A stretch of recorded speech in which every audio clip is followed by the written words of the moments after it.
From the National Press Club in Washington, D.C., this is Update One, the club's official podcast. It features newsworthy stories originating from the NPC facilities, as well as broader topics related to journalism, communications, press freedom, and transparency.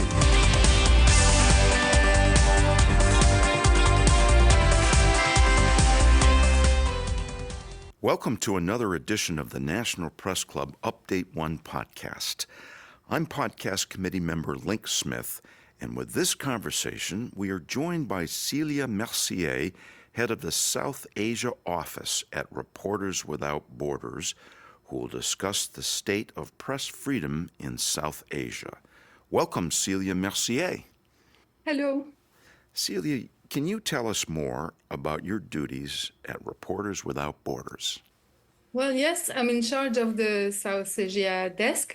So on a daily basis, I'm monitoring the situation in the countries of my area and collecting information about the violations of press freedom.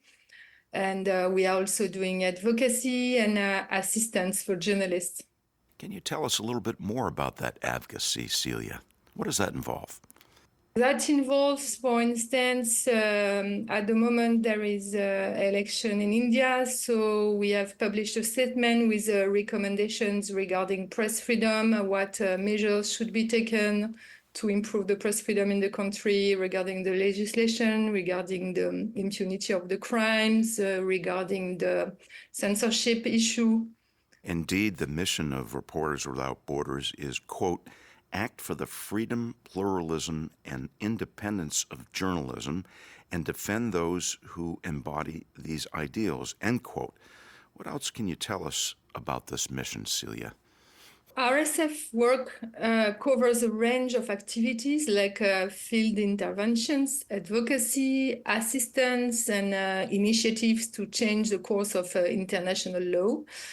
We inform about the press freedom situations throughout the world by communicating on abuses committed against journalists and censorship. Our annual World Press Freedom Index measures the state of press freedom in 80 countries, and we support initiatives to obtain the unblocking of censored websites, support online media, and to provide guarantees for press freedom in the global space of information. We also call on citizens and leaders through direct action in our mobilization campaigns. We formulate legal recommendations to states and act for the adoption of more protective standards. RSF also assists journalists when they are victims of abuse. We assist reporters forced to flee, and we help for them to evacuate country. And we help also imprisoned journalists. A report from The Diplomat dated May 4th, 2023, entitled, quote, The State of Press Freedom in Southeast Asia, end quote, says, quote, most nations in the region have risen in the latest RSF World Press Freedom Index, but conditions on the ground range from restrictive to openly repressive, end quote. To the countries in South Asia, which are among the most free and most repressive in regard to press freedom? Well, when it comes to South Asia, we can say that the most repressive country is Afghanistan, where there is a relentless persecution of journalists. Since the Taliban took over in August 2021, almost half of the media outlets were shut down. Almost 2/3 of the journalists have left the profession, and among them, 80% of the women journalists have quit their job. Women journalists are subjected to countless restrictions, and few still dare to practice their job. The media landscape is under the rule of censorship and directives of all kinds that are restricting press freedom. And the Taliban secret service called the JDI and the Taliban security forces have carried out numerous arbitrary arrests, often followed by detention and torture. And they are particularly targeting journalists working for foreign media or Afghan media in exile. At least 25 journalists faced detention there in 2023. And the most free country is Nepal, although it has its own problems. The situation of press freedom there remains fairly good, but dozens of journalists have been affected by incidents last year. And there was also a massive dismissal of journalists at the Kantipur Media Group, which is a main media company.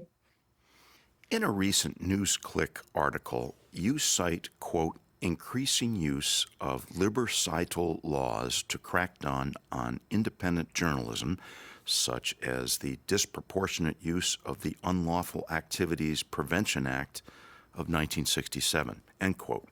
Can you tell us more about the Unlawful Prevention Act of 1967? What is it? The Unlawful Activities Prevention Act, which is also called WAPA law, is an anti-terrorist law which serves as a powerful tool for the state to stifle media dissent and to intimidate journalists. It's a draconian law as it allows detention without trial or charges for up to 180 days. So the very process is a punishment for the accused. And there are actually 9 journalists in jail in India, from which 7 of them are detained under this WAPA law. And this law has been particularly used against journalists in Kashmir region. The purpose is to stifle independent media voices there and prevent reliable journalistic coverage in Kashmir. And for instance, we can talk about the situation of Asif Sultan. He's a reporter for Kashmir Narrator. He was put in jail in 2018 on fake charges, and he was freed in February this year after being in prison for 5 years. And Asif Sultan had just been reunited with his family in Kashmir when he was arrested again and sent to jail. So his prison nightmare is a shocking example of how terrorism legislation is used to persecute the media in this territory. And as a result, the Kashmir region has become a black hole for news and information, and as a result of a wholesale persecution over the last years. Do you see the situation in Kashmir improving, Celia, anytime in the near or even intermediate, albeit distant future? Well, I'm not sure it's going to improve in the coming months. It's a complete black hole, and there is no much hope that it's going to change soon. Does international law provide mechanisms to guarantee pluralism and editorial independence for reporters in South Asia? Well, international law does not really address these issues. It mainly concerns individual rights, like the right to freedom of expression or the rules in armed conflicts, and obligations of states, in particular the obligation to protect journalists in conflicts as civilians. And there are no conventions or regional courts in South Asia that could lay down rules in this area, unlike in Europe, Africa, or America. So South Asia is particularly ill-equipped in that regard.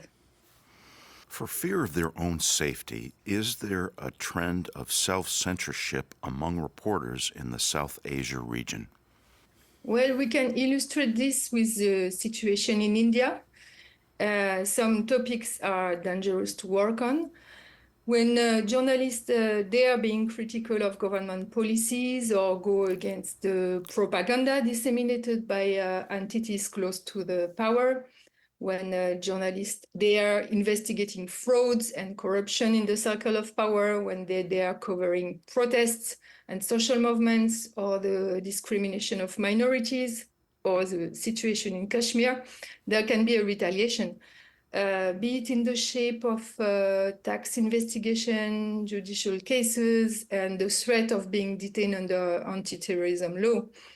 Or it can be in the shape of cyber harassment campaigns, which have become quite massive in the last 10 years. We observe that there are these very violent cyberbullying campaigns with murder threats or rape threats for women.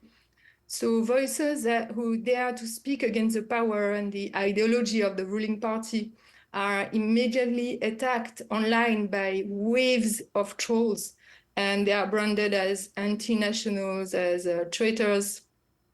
And these online campaigns are organized by supporters of the ruling party in complete impunity. It is orchestrated to destroy the reputation and credibility of journalists. The aim is to break journalists morally and discredit them. So this creates an atmosphere which leads to self-censorship. And the violence of this persecution with constant harassment has created a climate of fear. So the strategy is clearly to use fear to control the media narrative. Your recent Reporters Without Borders NewsClick article entitled, quote, NewsClick Case in India, RSF and Guernica 37 Chambers Call on the European Union to Sanction Delhi Police Officers, end quote, discusses the actions of the Delhi Police Special Cell against journalists associated with NewsClick as representing one of the most blatant attacks on press freedom in India. Can you further highlight your report? Well, in the end of March, Reporters Without Borders and lawyers from Guernica 37 Chambers called on the European Union to sanction 4 high-ranking officers of the Delhi Police. They are responsible for exactions against dozens of journalists linked to an independent media called NewsClick. The Delhi Police Special Cell is a counter-terrorism cell which is under the direct control of the Home Ministry. And this cell is regularly used to intimidate voices critical of the government. So this independent online media, NewsClick, has been accused by this Delhi police unit of receiving illegal Chinese funding. And in reality, this media has been targeted for its investigative reporting and covering of social movements. It is an independent media, which is one of the few left daring to be critical of the government. So what happened is that in October 2023, 100 raids were carried out with 500 policemen deployed. 46 journalists were questioned in Delhi and surrounding towns. All journalists, contributors, and former employees of NewsClick. And more than 480 electronic devices, including phones and laptops, were seized and have not been returned. 2 members of the NewsClick media have been detained since under this draconian anti-terrorism law. So it is an alarming step in an already worrying context of repression. And this cell has been implicated in an unprecedented crackdown on journalists in the country. So RSF thinks that these acts require urgent action on the part of the European Union, and that the international community should be aware of the unacceptable repression of journalists in India. You mentioned actions of the European Union. Celia, can you detail more about those actions by the European Union? What we ask is basically a scheme called the Magnitsky sanction. It was introduced in 2020 to address serious human rights violations in third countries. And this can range from a ban on entering the European Union to the freezing of assets on that territory and the prohibition of doing business with European entities, for instance. The International Federation of Journalists reports, quote, in 2023, South Asia has seen many grave threats to press freedom and democratic institutions, with government overreach, violence, and jailings marring the region's media landscape. To this IFJ report, what do you believe to be the future of press freedom in South Asia? Well, there is an authoritarian drift, and in most South Asian countries, an attempt to control the last free space, which are the digital media. Some journalists have migrated on YouTube channels, for instance, because they can still speak freely on these platforms.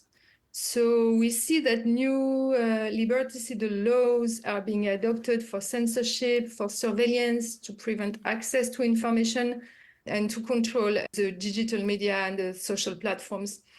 And there is also the appalling use of anti-terror law to suppress dissent. Despite this, there are indeed journalists who are trying to resist. They are still trying to investigate to publish reliable information, to question government policy. So they are the resistance, basically. And we can say that in the context of Afghanistan, Afghan journalists who are still trying to work under the Taliban are particularly remarkable, especially the women. But overall, the future of press freedom in South Asia seems quite bleak, though. Given your thoughts, do you believe that YouTube is increasingly becoming a safe haven for press freedom in South Asia? Well, it is something that we have observed in India and in Pakistan also, that journalists have migrated to YouTube because the media where they were working basically became too deferential to the power, or because they were being threatened in their country and they had to leave. And so they started this YouTube channel in exile to continue their work. So yes, we see this trend. Celia, India is indeed the world's largest democracy. Can you talk about the state of press freedom in India today in 2024? Well, there is a trend which speaks for itself. In 10 years under Narendra Modi, the country has fallen from 140 in the press freedom index in 2014 to 161 in 2023. So the erosion of press freedom in India should be a major concern. This decline is all the more worrying in the context of a country pictured as the biggest democracy in the world. So in terms of press freedom, this image seems now to be more of a facade, hiding an authoritarian drift. There is a will to stifle dissent, to muzzle independent medias and suppress critical voices. There are just a few independent media left in the country, and they can be targeted and harassed by the government to stop them from being vocal or pursuing the investigation. And also the fight against impunity for the crimes against journalists should be a priority, but it has not been the case to date. In 10 years, 28 journalists have been killed in India. Nearly half of them were working on environmental issues, other on corruption cases, organized crime, disinformation, and Maoist insurrection. Over the past 5 years, 40 journalists have been arbitrarily detained, and 9 are still in prison under terrorism law, which is used to silence independent voices. And there is also a whole arsenal of repressive legislation, which is stepping up for censorship and surveillance of journalists and restricting access to information. And also, we have seen recently that the Indian authorities have been escalating their use of retaliatory measures against foreign correspondents, including denying them access to some areas, shortening their visa, or even refusing permits. So recently, foreign journalists have been refused work permits and forcing several of them to leave India where they were established. Especially, we can talk about Vanessa Douniac, a French correspondent who had been in India for more than 2 decades, who was forced to come back to France.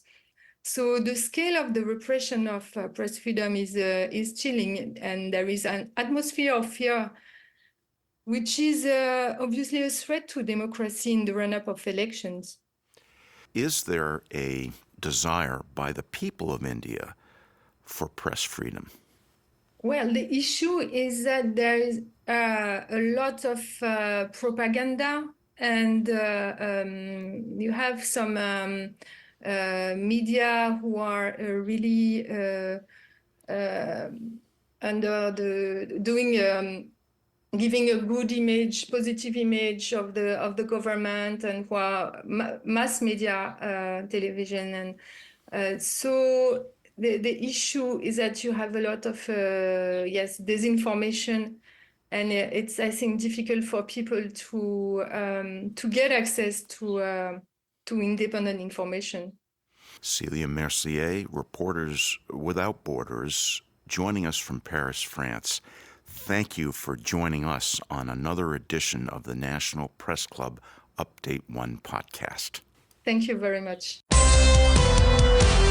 You have been listening to Update One, the official podcast of the National Press Club, the world's leading professional organization for journalists and a vigorous advocate of press freedom worldwide.